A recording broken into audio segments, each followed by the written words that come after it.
Elena Vargas smoothed down her emerald green dress one more time, trying to calm the nervous flutter in her stomach. At 34 she had told herself she was past the anxiety of first dates, but sitting alone in the elegant restaurant with Christmas lights twinkling all around her, she felt every bit as uncertain as she had at 20. The reservation was under the name of her blind date. Her friend had insisted he was perfect for her.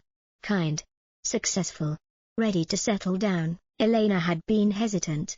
After her divorce 3 years ago, she had thrown herself into her work as a pediatric nurse, convincing herself that caring for other people's children was fulfilling enough, but lately the silence of her apartment had grown louder, the holidays harder to face alone. She checked her phone. He was already 15 minutes late. The waiter had refilled her water twice, each time with a sympathetic smile that made Elena's cheeks burn. Then her phone buzzed. The message was short and cold. He was not coming. He had heard she was divorced and did not want that kind of baggage. Elena stared at the words. Tears pricking her eyes, she blinked them back quickly. Forcing herself to breathe slowly, she should not be surprised. This had happened before. Too old. Too focused on work. Too damaged from her failed marriage. She was gathering her coat, trying to maintain her dignity, when a small voice interrupted her thoughts. Excuse me, miss. Why do you look so sad? Elena looked down to find a little girl standing beside her table, maybe 4 or 5 years old. She had blonde hair in 2 playful pigtails, wearing a red velvet dress with a white collar. In her arms she clutched a small teddy bear. Her blue eyes were bright with genuine concern. Oh, sweetheart. I'm okay. Elena managed, forcing a smile. Shouldn't you be with your family? I am with my family. That's my daddy over there. The little girl pointed to a nearby table. A man was looking their way now, concern crossing his handsome features. But I saw you and you looked lonely. Like you needed a friend. Before Elena could respond, the man was approaching their table. He was probably in his late 30s with kind brown eyes and an apologetic expression. I'm so sorry, he said gently, taking the little girl's hand. Sophia, you can't just approach strangers like that. But Daddy. She's sad. I can help. I'm good at making people feel better. You always say so. Elena felt something crack inside her chest at the earnestness in the child's voice. It's all right. Really?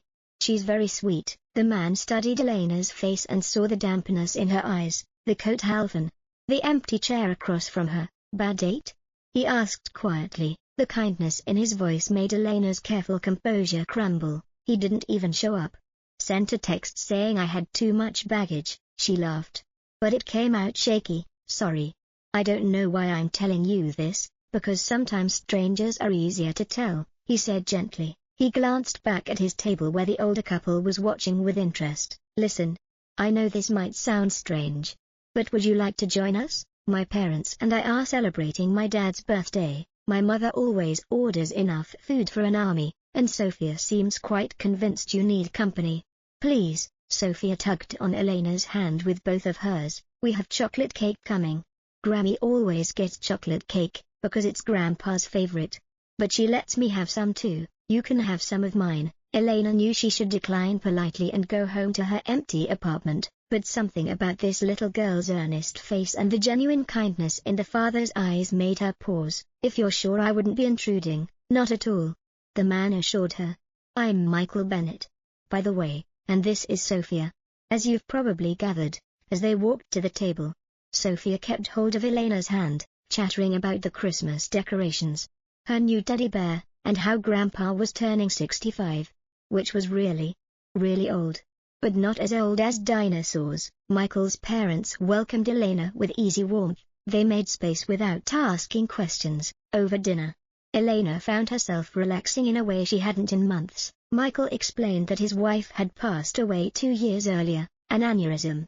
Sudden and devastating. He had been raising Sophia on his own ever since, balancing his work as an architect with single parenthood. Some days are harder than others, he admitted quietly. Sophia asked about her mother constantly. He tried to keep the memories alive, but there was only so much a father could do.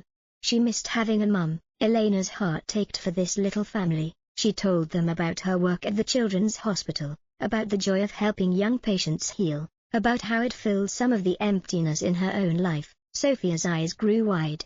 You help sick kids get better like a superhero, sort of like that.